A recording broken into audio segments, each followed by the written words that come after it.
ओम श्री श्री गुरुदेवाय नमः। ओम गुरुदेवाय नमः। ओम गुरुदेवाय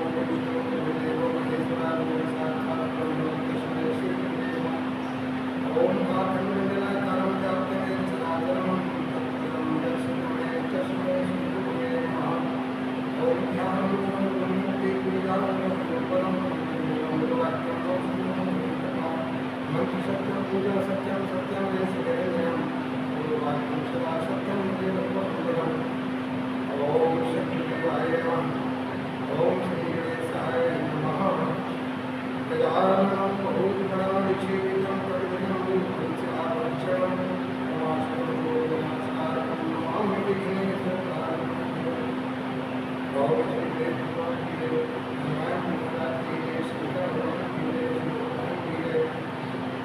विज्ञान के माध्यम से श्रवण करने वाले हमारे सभी श्रोताओं को हमारे यूट्यूब चैनल में सबका स्वागत है। कृपया ध्यानपूर्वक श्रवण करें। एक प्रसंग है कि राजा दशरथ जी जब शरीर पूरा हुआ यानी मृत्यु को प्राप्त हुए तब इनका मोक्ष नहीं पाया। इतनी तपस्या की इसके बाद में इनका मोक्ष हो गया। इसका क्या कारण था? इसका कारण यह था कि इनको मोह था।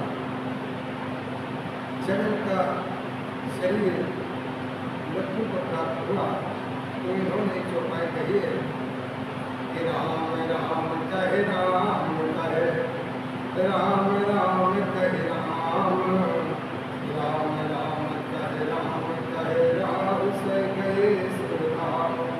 जो भगवान राम का इनके मन में बड़ा मोह था पुत्र के प्रति, जबकि भगवान राम को शरीर नहीं थे, परंतु ये मोह और भी है। एक उपाय मोह सकल व्याधि करुणा ताते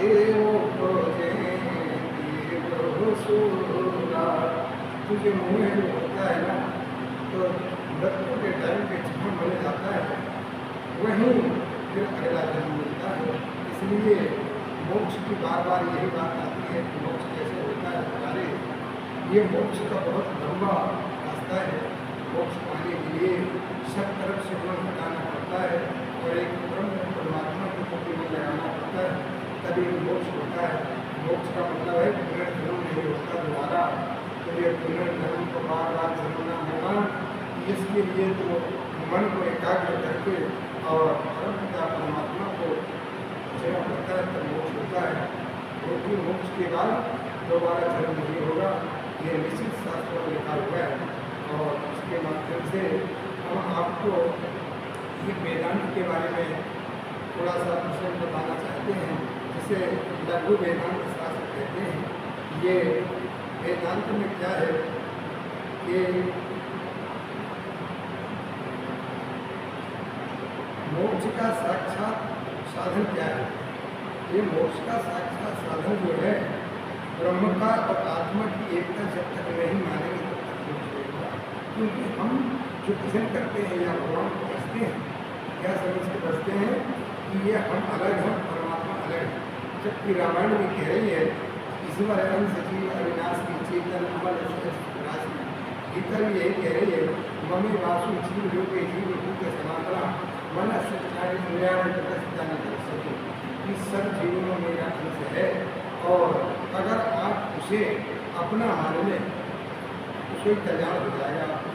भाई देखिए जीव आत्मा जो ब्रह्म है, जीव आत्मा को ब्रह्म बताया गया है शास्त्र में कि जो जीव है वही ब्रह्म है। क्योंकि इसमें अपने मन शंका जो है शंका समाधान जो होगी तब अपने महासद्गुरु के द्वारा ये 4 महावाक्य दिए जाते हैं। 4 महावाक्यों का अर्थ बताया जाता है कि ये 4 महावाक्य अर्थ यह हुआ इसका मनन करें और ध्यान करें तो आपका मोक्ष हो जाएगा। ऐसे मोक्ष नहीं होता। प्यारे मोक्ष की बहुत लंबी दिशा है और अगर इसे मोक्ष पाना है तो सभी गुरुओं के द्वारा यह वेदांत का 4 मंत्र दिया जाता है। 4 मंत्र यह मंत्र से मैं बता नहीं सकता आपको, क्योंकि ये गुरु का आदेश रहता है, और इसके बगैर आदमी को मोक्ष नहीं होगा। ये संसार को अपने मनमाना करते रहता है, आदमी ये समझता है कि मैं बड़ा होशियार होने के लिए उससे नहीं सकती गाड़ी। ये मोक्ष का रास्ता पाने के लिए हमें पहले देवताओं की पूजन करना पड़ता है, भजन करना पड़ता है, और आत्मा शुद्धि हो जाती है। आत्मा शुद्धि के बाद आखिर में यह मंत्र किया जाता है, क्योंकि यह मंत्र आखिरी चीज़ है, इसके बाद और आगे कोई रास्ता नहीं। तो इस रास्ता को पाने के लिए हमें पहला अपने आत्मा को शुद्ध करना पड़ता है, क्योंकि ये जो मनुष्य शरीर है ये पशु योनि से निकल के आदमी आता है, तो ये मनुष्य योनि होती है। तो मनुष्य योनि में पशुता के स्वभाव बने हुए, जब तक इनका स्वभाव हमारे पे हटेगी नहीं तब तक हम परमात्मा को नहीं समझ पाएंगे। और परमात्मा को चेतन समझ गए, परमात्मा क्या है, कौन है, कहाँ है, तो आपका उसी दिन कल्याण है, और उसी दिन से आपका मोक्ष समझ लीजिए। ये बार बार दुनिया बार बार समझ लेना, ये चक्कर तभी समाप्त होगा जब आप परमात्मा को आत्मा को ही मान लेंगे, क्योंकि इसके बगैर कल्याण नहीं होगा। और भी आगे बताता है कि मोक्ष का अवंतरण ज्ञान द्वारा संभव साधन क्या है। निष्काम कर्म और उपासना, परमात्मा के देवताओं को फिर निष्काम कर्म करना चाहिए, कामना नहीं करें। निष्काम कर्म करने से और मोक्ष की प्राप्ति मिलती है। अच्छा, अनेक मोक्ष के अवतरण साधन बताए गए हैं। इस ज्ञान का विषय क्या है? ज्ञान का विषय है आत्मा और ब्रह्म की एकता। इसको जब तक नहीं समझे तब तक आपका मोक्ष नहीं होगा। यानी हमारी आत्मा और परमात्मा एक ही है, पर इसको सिर्फ समझना है, क्योंकि परमात्मा किसी को दिखता नहीं। ये पेड़ पौधा संसार दुनिया ये सब दिख रहा है, इसमें इसको सब मान रहे हैं, ये सब करेंगे। इसको मिथ्या कहा गया है शास्त्र में।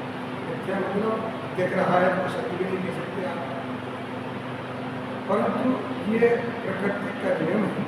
ये सब मरने पेड़ की मर हुई हो गई, गैस हो गया, ये संसार बढ़ना बिगड़ना, इसलिए इसको मिथ्या कहा गया है।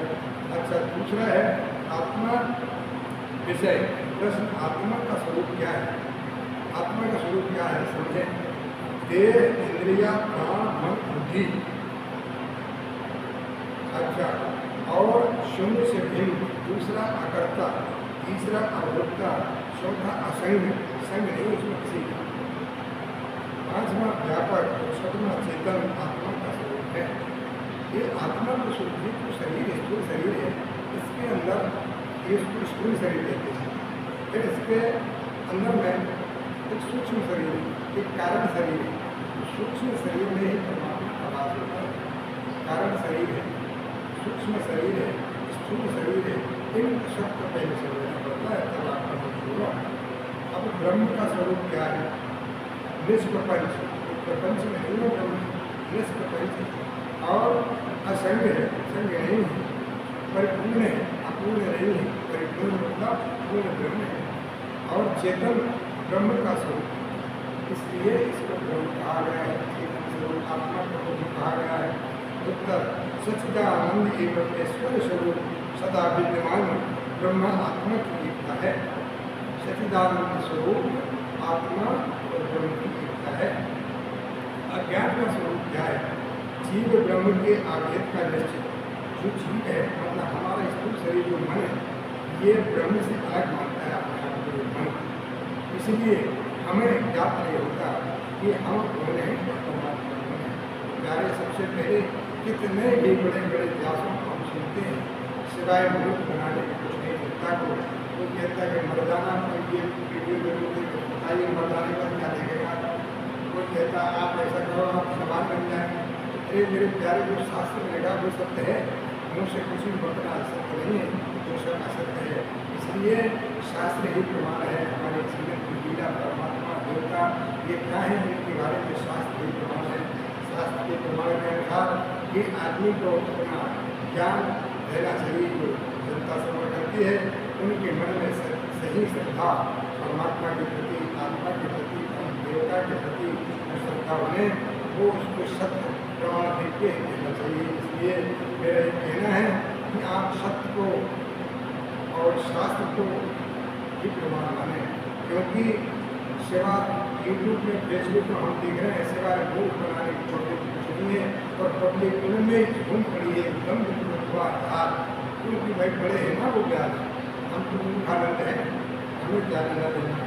अच्छा, हम देखें कार्य ब्रह्मनिष्ठ गुरु के मुख से महावाक्य, इसमें शास्त्र में यह लिखा वेदांत में कि ब्रह्मनिष्ठ गुरु कौन होता है?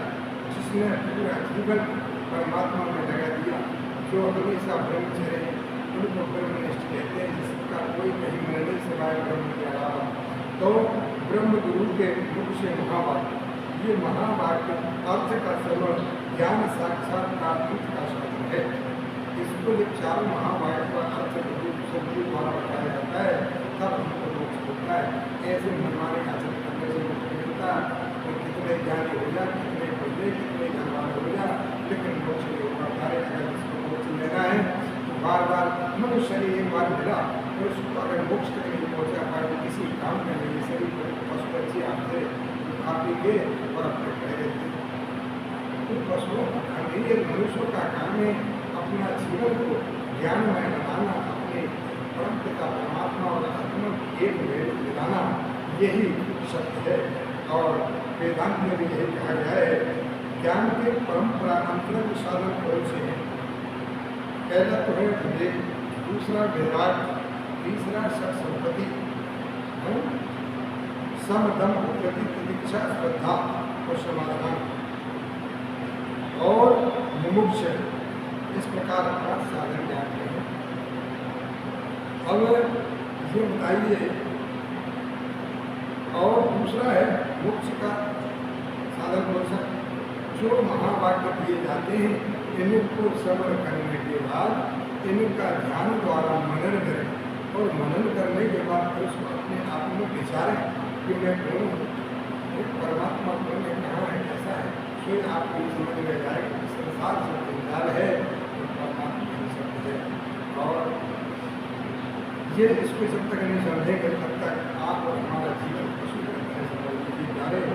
और मनन दूसरा है, ये सभी चार महाभारतों का श्रवण मनन निधिध्यासन और आठ ज्ञान की परंपरा अंतरक साधन। ज्ञान के बढ़ने में दूसरे साधन कौन से हैं? निष्काम कर्म और निष्काम कर्म उपासना आदि ज्ञान के बढ़ने के साधन है। ज्ञान के सर्व मिलके कितने साधन हैं? ज्ञान के सर्व मिलके 11 साधन है। एक बार 11 को 6 प्यारे ध्यान पूर्वक श्रवण करें, इसको अगर आप डेली श्रवण करें, ये मान लीजिए सुबह शाम इसका अगर डेली श्रवण करें, आप अभी हो जाएंगे और कहेंगे कि आज हमारे महात्मा जी ने कुछ बताया, अगर ये बात फिर हो जाए तो मैं इस्लाम पूरे इस्लाम में दस्तक करके देता हूँ। अगर ये बात फिर हो जाए तो मैं साधुता का जीवन को व्यर्थ छोड़कर प्रवेश करना। अगर ये अस्तित्व हो जाए तो मैं चैलेंज करके कहता हूँ कि ये वेदांत की बात है और सत्य बात है ये। और दूसरी बात है कि जो 11 जो साधन है, इस साधन को कैसे है जरा आप समझें। इनमें जो बताया गया है,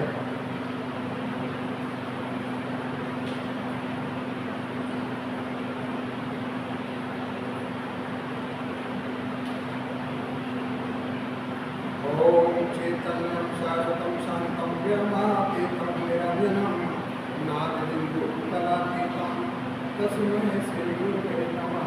सरस्वती शिवरत्नदेयाजातम वेदांतम तस्मै श्री गुरुवे नमः। ओम अज्ञानविद्याधरस्य ज्ञानसचसरामया चक्षुरुषरेणं तस्मै श्री गुरुवे नमः।